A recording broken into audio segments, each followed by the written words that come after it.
It's tough to imagine the Rebel Alliance even having a chance of success without the X-Wing starfighter. It is one of the greatest designs within the Star Wars universe, and one of the most recognizable starfighters to the most casual of viewers. When you see those S-foils engage into attack position, you better be ready for a fight.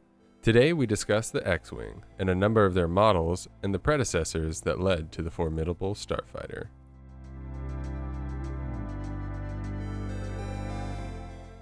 X-Wings are legendary in a variety of roles, but what starfighters came before them and how did Incom Corporation learn from their mistakes?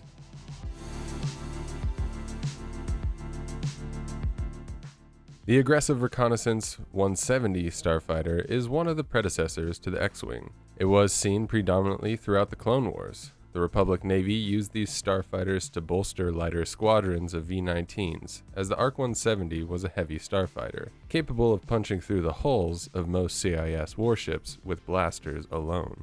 The design of this fighter saw some similarities that we see in the X-Wing, most notably the S-foils and wingtip-mounted blaster cannons. S-foils weren't just an aesthetic, but a functional part of the starfighter.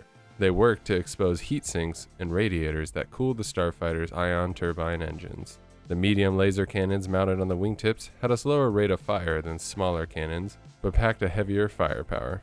As mentioned before, they could easily break through the shields and armor of most enemy warships. Some disadvantages of the ARC-170 were its size, crew, and speed. The ARC-170 required a pilot, co-pilot, tail gunner, and an astromech. This meant that losing a single starfighter meant that you lost 3 Republic pilots, a drawback that cost the starfighter corps dearly. The size and speed of the ARC-170 meant that the starfighters of the CIS, like the Vulture droid or Tri-Fighter, could easily outmaneuver the Republic heavy fighter. These fatal flaws would be removed in the design of the X-Wing. But the next starfighter bears an even closer resemblance to our Rebel starfighter, and even flew alongside ARC-170s, that is, the Z-95 Headhunter.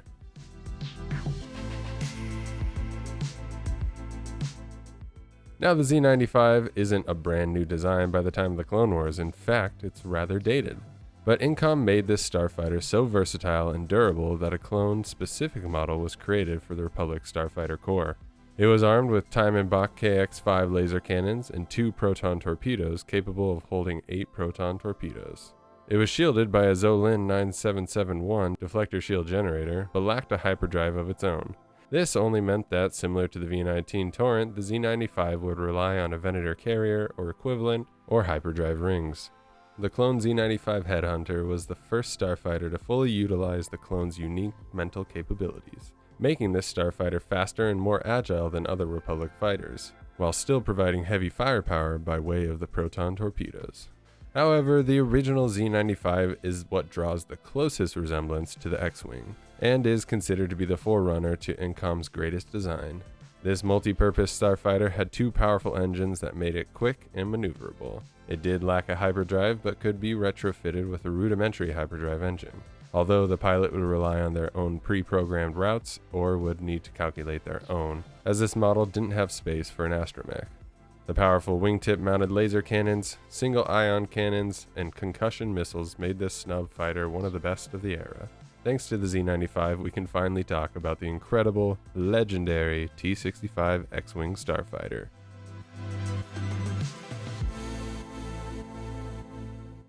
Regarded as one of the most recognizable designs in canon and in real life, the X-Wing is iconic in its looks, sound, and history. Incom Corporation made this space superiority fighter based on everything that worked with the ARC-170 and more specifically the Z-95. High output engines for quick acceleration and maneuverability, wingtip mounted laser cannons to provide a range of targeting vectors, and of course S-foils to allow for radiators and heat sinks. The T-65B was armed with 4 powerful Time and Bach KX-9 laser cannons and 2 MG-7 proton torpedo launchers with a capacity of 6 torpedoes. Unlike the Z-95, but like the ARC-170, the X-Wing was given a hyperdrive and an astromech to aid in navigation. This allowed the X-Wing to patrol or work as a reconnaissance craft, as they could also be equipped with a wide variety of sensor systems. Like I mentioned before, the speed and agility of this starfighter made it the backbone of the Rebel Alliance.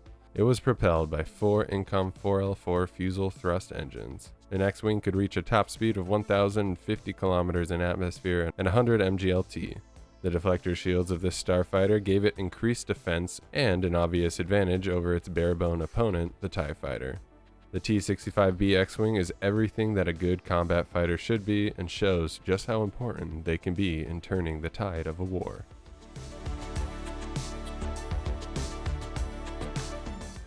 The direct successor to the legendary T-65B, the T-70 X-Wing, was faster, more versatile, and equipped with advanced weaponry for dogfights and capital ship engagements. It had a similar appearance to that of the T-65, but with more of a sleek element to it. The T-70 X-Wing was shorter by 1 meter and had an only slightly faster top speed in space and atmosphere. Where it shined was its maneuverability and acceleration, being able to dance around enemies before obliterating them. T-70 X-Wings were armed with 4 KX-12 laser cannons, being able to switch between single, dual, and quad firing modes. It also offered an advanced proton torpedo launcher, with quick-changing magazines, which meant a pilot could arm their starfighter with a variety of armaments, including proton torpedoes, concussion missiles, mag-pulse warheads, or ion bombs. Despite being a far more advanced model of the T-65B X-Wing, and introduced just 5 years after the Battle of Yavin, the T-70 would begin to show its age, and under the advice of Admiral Akbar, the creation of the T-85 would begin.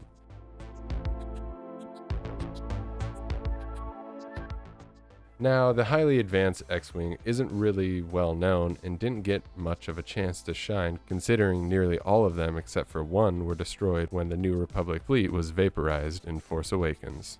Nevertheless, we shall discuss the T-85 because it would have raised hell for the First Order had it flown for the Resistance. It was far larger than the previous X-Wings, coming in at 15.6 meters in length, with a width of 13.6 meters. It had a max speed of 1,300 kilometers in atmosphere and 120 mglt in space. For comparison, that's equal to that of the A-Wing, which was insanely fast. So you've taken the insane speed of the A-Wing and brought it over to the power of the X-Wing. The T-85 was able to do this thanks to its 4 Incom Freetech 5L9 fusel thrust engines. Same as all X-Wings, it had an astromech, hyperdrive, and deflector shield generator. Weapon placements were largely the same other than some newer KX-14 laser cannons to replace the KX-12s and upgraded MG-7B proton torpedo launcher. Now, I'm not crazy about the sequel trilogy, and this design bothers me the most because of the X-shaped S-foils that open up way too much. The T-70 has a far better look and still resembles that which made the T-65 so iconic. And that really concludes the Canon X-Wings I will be discussing. The GOAT is obviously the T-65B X-Wing, and the T-70 is, well, a close second, and I could care less for the T-85. If I were to choose one, I would go with the T-70 because it's really just taken the T-65B and making it better. I also really do like the sleek look of the T-70. Now let's talk legends. The X-Wing's history is relatively the same, with it starting from humble beginnings in the Z-95 and ARC-170, all the way through the Galactic Civil War. There were more variants in the X-Wing, but those were limited in their usage through the Rebel Starfighter Corps. One notable design I will mention was the T-65 AC-4, which was a juiced-up version of the T-65B. By this I mean it could keep up with smaller craft such as the A-Wing, which is a scary thought for those poor TIE fighters.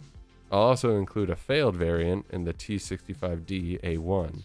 This model removed the astromech for an onboard computer, but this led to an increased likelihood of sabotage and was largely considered a failure. But what about the Legends New Republic era?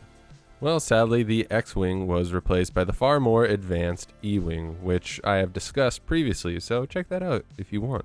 I think that the E-Wing is about to become far more important in current canon. I mostly surmise this because of recent appearances in the Ahsoka trailers that have come out.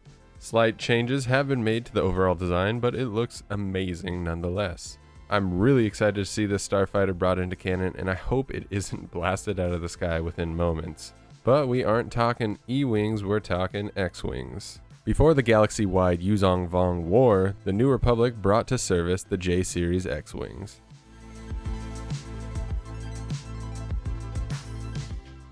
This was mostly done to supplement the costly, more advanced Series 3 E-Wings. The XJ models were better than the old-time T-65s, in just about every way, from engine output, laser cannon weaponry, torpedo capacity, even going as far as adding a third torpedo bay, a more advanced targeting system, and of course, its avionics.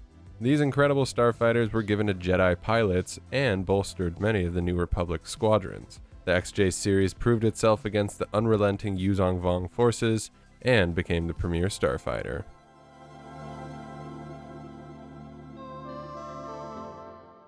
But wait, there's more, because the older T-65Bs were given new life. Many were rebuilt and turned into the advanced T-65BR reconnaissance variant, calling back to the days of the ARC 170 reconnaissance starfighter.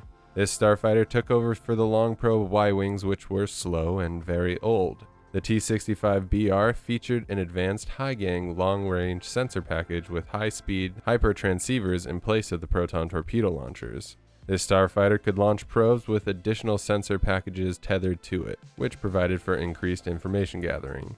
The nose of the X-Wing was altered to house 6 additional reconnaissance imaging systems. However, what really made this starfighter special were the R2R series astromechs.